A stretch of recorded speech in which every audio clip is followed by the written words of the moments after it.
Estamos aqui para mais um Memórias da FUNARJ, esse podcast que resgata história e conta com pessoas muito experientes que fizeram parte da nossa história. E hoje nós estamos aqui com o engenheiro Anchit. É uma honra te receber aqui. Como é que o senhor está?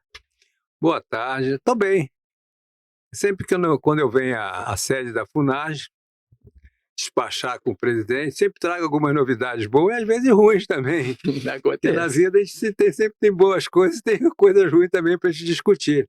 Mas de qualquer maneira, são 3 anos aqui praticamente para auxiliar o Jacques. Vim aqui a convite dele. Conheci o Jacques há 3, 4 anos numa participação política, onde eu tinha uma envolvência com um deputado estadual e ele com um deputado Áureo. Ficamos amigos e ele me convidou para vir participar do grupo da administração dele aqui na FUNARJ. A princípio vim eu sozinho, depois senti a necessidade de trazer mais outros companheiros que poderiam colaborar com a gente aqui num programa de reformulação de grande parte dos equipamentos da FUNARJ, os teatros, museus. E para isso fizemos um plano de trabalho, foi aprovado por ele e tivemos a sorte de o Jacques ter conseguido os recursos, o presidente Jacques ter conseguido os recursos necessários e fizemos a reforma de vários teatros e museus também. Podemos relatar aqui, começamos, mas primeiramente eu dizer o seguinte, pela necessidade de trazer mais alguns técnicos para me ajudar, eu trouxe o engenheiro Ricardo, que também foi meu companheiro na Companhia Metropolitana do Rio de Janeiro, que é oriundo da minha origem como servidor do Estado, era engenheiro do metrô. Trouxe o Décio, também companheiro do metrô, e nós três viemos uma missão de ajudar a FUNARJ e fazer uma revitalização desses teatros e desses museus que hoje foram reformados, estão funcionando numa qualidade muito boa, enfim. Foi um sucesso nessa empreitada que nós tivemos que fazer inicialmente. Começamos pelo Teatro Arthur Azevedo, depois nós passamos pelo Teatro Armando Gonzaga, depois passamos pela Vila Kennedy, lá no Teatro Mário Lagos, depois fomos para João Caetano, depois fomos para a Sala Cecília Meirelles. Basicamente todos os nossos equipamentos. Todos os equipamentos. E finalmente recebemos a missão de colocar o teatro, não é bem um teatro, é uma casa de atividades culturais do Meyer, que é o Imperato. Foi todo reformado, tivemos a reforma dos ar-condicionado, reformamos a parte toda do grupo gerador diesel, as subestações, telhado, as infiltrações, enfim, demos uma maquiagem muito boa no Imperato, que hoje é um centro que está funcionando no Meyer, atendendo plenamente a comunidade daquela região. E estamos aqui, temos ainda alguma coisa por terminarmos. Nós estamos fazendo hoje o Museu Antônio Parreiras, o museu que estava fechado há 10 anos, e nós fizemos a primeira parte, estamos fazendo a segunda parte agora, que é a parte do ateliê, onde nós fizemos um acesso com um elevador panorâmico para enfeitar o ambiente tão bonito que é do Arthur Azevedo. A gente vai falar sobre esse elevador aí que, meu Deus do céu, vai dar o que falar. Mas é isso aí, nós estamos nessa atividade já há 3 anos, com algumas situações agradáveis, outras desagradáveis, mas de qualquer maneira eu acho que nós somamos junto com o presidente Jacques essa atividade que foi uma atividade importante em recuperação desses equipamentos culturais do estado do Rio de Janeiro. Eu acho que o senhor falando assim, as pessoas aí de casa, elas não têm a noção de como estavam as nossas unidades, de como estavam para como elas estão hoje. Eram espaços que, por exemplo, como o senhor falou, tinha 10 anos de fechado, como o Carmen Miranda, como o Museu Antônio Parreiras. Eram espaços que estavam lá meio que abandonados, né? E o presidente Jacques, ele veio com essa proposta, com essa proposta de shows a R$5 e R$2,50, e a gente pode ver a cultura do Rio de Janeiro sendo fomentada de tal forma que eu acho que eu nunca tinha visto. Particularmente, eu não sabia o que era FUNARJ, né, antes de eu entrar aqui, Porém, quando a gente entra aqui e vê toda a burocracia de tudo, as brigas que vocês têm com o INEPAC para fazer as obras, tudo que os engenheiros lutam para que. Acho que o pessoal que entra no teatro para curtir um show, para curtir um espetáculo, eles não têm a noção do quão trabalhoso é para que o ar-condicionado esteja bom, para elas estarem confortáveis, para uma cadeira de boa qualidade, né? Conta aí, como é que você acabou trabalhando com arte e cultura? Que você disse aqui no off pra gente que trabalhava no metrô, né? Como é que você veio parar na FUNAG? No metrô eu tenho uma experiência muito boa. O metrô, para mim, foi uma escola. Quando eu entrei no metrô, eu já era 10 anos de formados. Eu sou engenheiro, já tinha 10 anos de formado, mas foi uma escola, porque eu tive a experiência de não só ser de conhecer vários sistemas operacionais da parte metroviária, participei da parte civil, da parte elétrica, da parte mecânica. Enfim, com isso me deu um status muito bom de uma qualificação técnica que não eu pudesse ser uma pessoa que assim, polivalente, não vamos dizer que seja especialista em tudo, mas conheço de tudo. Sabe de tudo um pouco, de né? pouco um pouco, dentro da minha especialidade de engenheiro, mas tive a experiência de ver outras atividades dentro da engenharia, que não era a minha cultura de formação, mas tinha bastante experiência. Isso me trouxe bastante vantagem, porque quando eu chego aqui no teatro, eu vejo a parte elétrica, eu vejo a parte de ar-condicionado, eu vejo a parte civil, eu vejo a parte que envolve uma qualificação técnica de toda a participação, né, da engenharia. Então, isso ajudou e muito, né? Com isso, nós tivemos aí essa revitalização. Não vou dizer que foi assim, um sucesso, mas eu acho que foi uma coisa muito boa para o Estado. Claro que foi um sucesso. É uma pergunta pessoal, né? Eu não sei se o senhor já olhou para a cara das pessoas assim que estão no show, que estão curtindo um espetáculo. Qual é o sentimento que vem no coração? O sentimento é muito grande. Você vê uma unidade que você viu como estava, e depois como ficou, e vê como uma pessoa dentro do teatro está se sentindo bem, um ar-condicionado em excelente estado, um som maravilhoso, e outra coisa, é a cultura, né? E até mesmo Sim. Você tem condição de trazer bons artistas para fazer uma boa apresentação, com isso dando uma condição boa de estrutura para um teatro ter a sua qualidade e ter o artista também apresentar tudo aquilo que ele pode realmente transmitir para o povo. Então a gente fica alegre. Eu, por exemplo, quando eu entro no João Caetano, falo como referência, eu fico alegre, porque eu vi o João Caetano, quase pegou fogo. Caindo aos pedaços. Entendeu? Caindo aos pedaços. Quando eu entro no Imperato, é a mesma coisa. Né? Quando eu vou lá na Antônio Parreira, em Niterói, 10 anos no museu, com um acervo de milhões de reais, tudo estocado, entendeu? Quando eu vou lá no Ingá, em Niterói também, fico alegre, porque eu vejo uma coisa que está sendo recuperada dentro da cultura, né? Uma situação que o povo vai ficar tendo uma oportunidade, né, de ver o que é um teatro, o que é um museu, ou seja, para o turismo do estado do Rio de Janeiro é muito importante também, né? São pessoas que não imaginavam talvez entrar dentro de um museu, conhecer, né? São pessoas que talvez elas não achassem merecedoras de estar dentro do Imperato, por exemplo, para assistir um espetáculo, mas a gente vê que a FUNARJ ela vai fomentando tanta cultura, tanto da Zona Sul quanto na Zona Norte. Na Zona Sul você vê, hoje nós estamos recuperando a sala, a Laura Alvim, né? É um centro cultural da Zona Sul, em Ipanema. Você vê o Teatro Glaucio Gil, hoje está um teatro bonito, todo ele reformado, uma fachada toda em LED, né? Tá coisa linda, tá coisa linda. Então, isso realmente fica feliz, né? E aí a gente vê pessoas, né, da Zona Sul, por exemplo, e pessoas também como no Mário Lago, né, da Vila Kennedy, que são... Não, e outra coisa, nós colocamos em várias unidades a captação solar.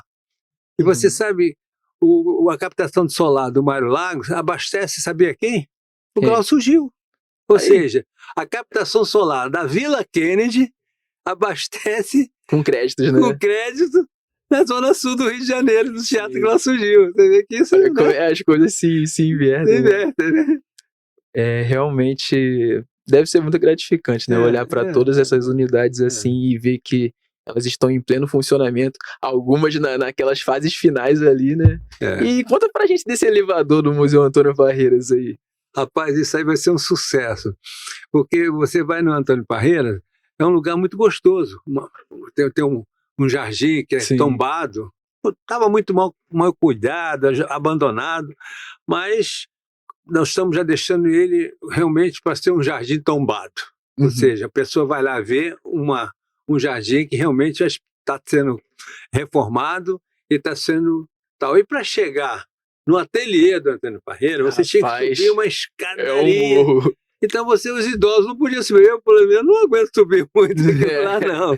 Demora então, um pouco. O que veio a ideia? Vamos fazer um elevador. E dentro daquela vegetação, o mais importante era fazer um elevador panorâmico que você está subindo dentro de uma vegetação, aí chegando até o ateliê do Antônio Parreira e todas as pessoas idosas, as pessoas de todos os níveis podem chegar com facilidade e ter acesso à cultura que está ali dentro daquele ateliê e da casa também aqui do lado, que é a vila que eles chamam de Vila Olga também, que tem um acervo cultural de quadro do Antônio Parreira, troço fantástico.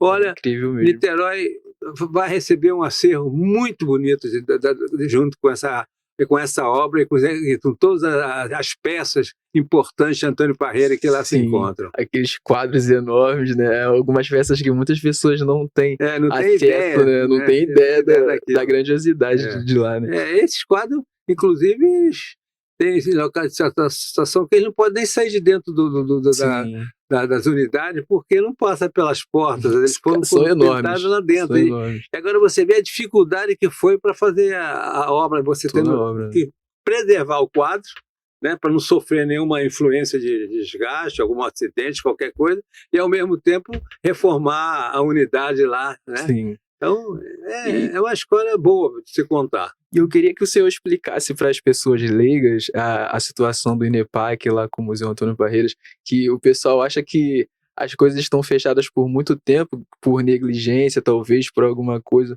mas a gente é travado, né, muitas das vezes. No Antônio Parreira não é INEPAC, não, é o IFAM. IFAM. É o IFAM no Antônio Parreira. O IFAM, a gente tem, nós inclusive tivemos sorte de ter um fiscal lá do IFAM que ajudou muito também, o engenheiro Mauro, ajudou muito lá na unidade para realmente dar velocidade no andamento da obra, porque sempre nós temos que consultar se pode fazer, se não pode, porque tem um trâmite, porque aquilo ali é uma reforma que envolve assim, alguma ciência especial, que aquilo ali é uma situação que tem um impacto além do ambiental, que é do jardim, mas tem a parte cultural da unidade, que é um restauro, né? Um restauro, você sabe que tem que seguir fielmente o que determina as regras do instituto que está controlando, né? Entendeu? Esse nome restauro dá até calafrio, né? Revitalização, esse tipo de coisa. Falando sobre a Escola de Música Vila Lobos agora, a gente sabe que um teatro, por exemplo, como o Armando Gonzaga, como o Arthur Azevedo, a gente pode fechar, né, interromper os shows completamente, e aí entra com a obra e faz a obra toda de uma vez. E quando a gente entra na Escola Vila Lobos, a gente se depara com uma situação diferente, porque lá é uma escola e os alunos precisam continuar tendo aulas. Mas deixa eu te falar, na minha vida, eu reformei muita escola, porque eu, mais jovem, eu fui da Secretaria Estadual de Educação, no segundo governo do governador Brizola.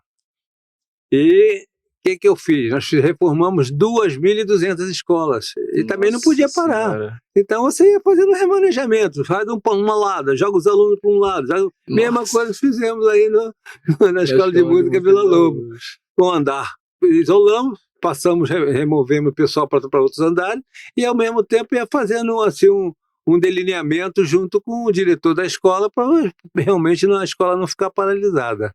Foi uma obra difícil. É um pouquinho mais complicada. Mais complicada, mais demorada, né?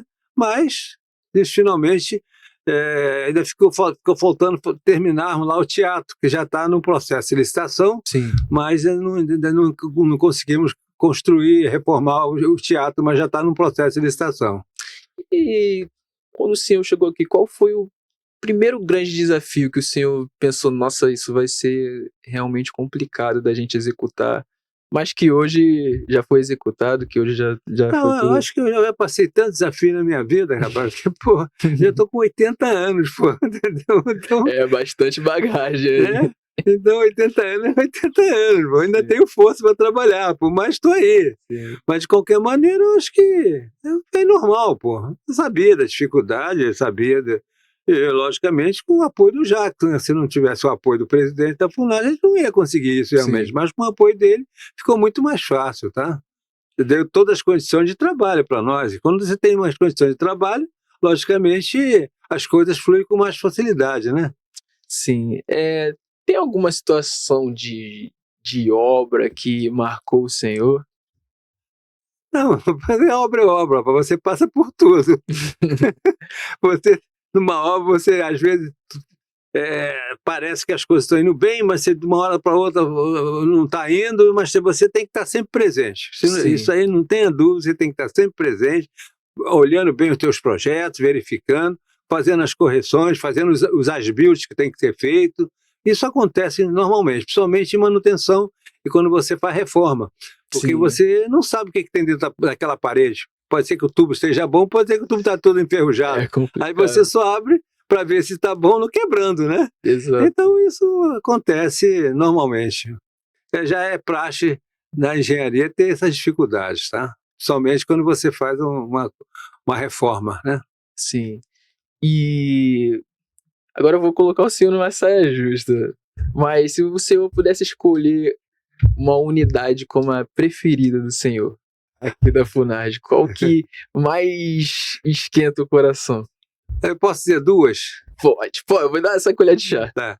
Uma é o Antônio Parreira, em Niterói.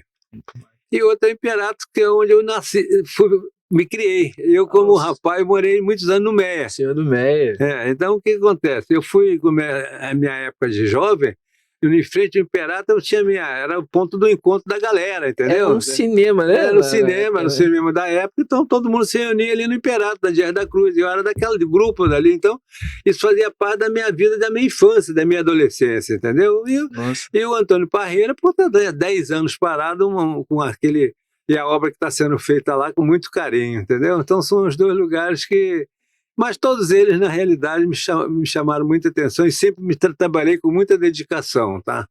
Não, dá pra ver o senhor falando sobre obra, dá pra ver o brilho no olhar do senhor quando fala sobre executar, sobre... Dificuldade tem, né? Isso aí não resta dúvida. Se fosse fácil, a gente não precisaria da gente lá, né? Exatamente. Muitas das pessoas pensam que é só jogar engenheiro lá, mas não é bem assim. Bem assim, não. Mais uma. O senhor pode dar um spoiler pra gente do que tá por vir aí da FUNAG em questão de obra? Olha, tem algumas coisas que ainda estão para acontecer, né? Vai depender muito ainda desse final de ano aí, desse ano de 2026. Sim. Ultimamente está tentando agora a Casa Rio, né? Dar uma reforma na Casa Rio. Sim. Que seria a última, assim, praticamente um fechamento, que é uma das coisas que ainda não começou e apareceu de uma hora para outra daqui dentro para ser incorporada aos equipamentos da FUNAG, né? Então vamos tentar ver se fazer uma reforma na Casa Rio. Sim. Tá? E após todas essas mudanças, essas revitalizações, essas construções, o que fica de aviso para o senhor para a gente conseguir manter isso? É chamar a responsabilidade para a população para cuidar das unidades que são públicas? Como é que a gente mantém, depois de todo esse trabalho feito, mantém essas unidades em funcionamento? São duas coisas. Primeiro, tem que ter recursos, tá? Você tem que ter uma disponibilidade orçamentária no orçamento da FUNAG para poder contratar a reforma, continuar fazendo uma boa manutenção. E, ao mesmo tempo, você também pedir à população, né, fazer sempre assim, uma chamada à população mostrando investimentos que são feitos pelo Estado, aquilo que realmente tem que ser conservado. E, às vezes a gente encontra alguma situação de vandalismo, coisa que realmente é muito desagradável, né? A gente encontrar, mas eu acho que tendo assim, um orçamento, uma previsão orçamentária realmente para atender a FUNAG e tendo pessoas para realmente dar continuidade, as coisas ficam mais fáceis. Agora, se não tiver, vai começar novamente, ter que refazer tudo novamente no futuro. E aí fica esse ciclo, né? Tem que ter pessoas que realmente se comprometam, né, a cuidar dos nossos espaços, do nosso... Exatamente. Mesmo o enfoque que nós estamos tendo nessa gestão do Jackson, né? Se tivesse a mesma gestão, acho que as coisas vão se manter e vai ficar um acervo muito legal para o Estado, né? Sim. E uma última pergunta para fechar é: o que o senhor diria para alguém que quer trabalhar com arte e cultura nessa parte da engenharia? Qual seria a dica que o senhor diria para essa pessoa? Ele tem que ter disposição para trabalhar. Mesmo sem recurso, né? Tem que ter disposição para trabalhar e, ao mesmo tempo, você ter realmente condições de trabalho, né? Somente condições de trabalho. A gente sabe que sempre assim, a parte cultural, os orçamentos são muito sempre reduzidos, né? Sim. Então, quando você tem um governo que realmente te incentiva a fazer isso, pela arte e cultura, a parte cultural, isso ajuda muito, tá? E tendo também, às vezes, não vou falar em política, mas também tendo, às vezes, deputados que ajudam, claro, que se comprometem também. Se comprometem também com liberação de verbas, pedido de verbas, com situações que possam ajudar a cultura do Estado, né? É isso. E é isso, galerinha. Para quem acompanhou a gente até o final desse podcast, muito obrigado pela companhia de vocês. Não se esqueçam de curtir e se inscrever no nosso canal da FUNAD, se vocês quiserem ficar sabendo de todos esses detalhes, como o Anchit acabou de nos presentear aqui. Só seguir a gente para mais. Tchau, gente.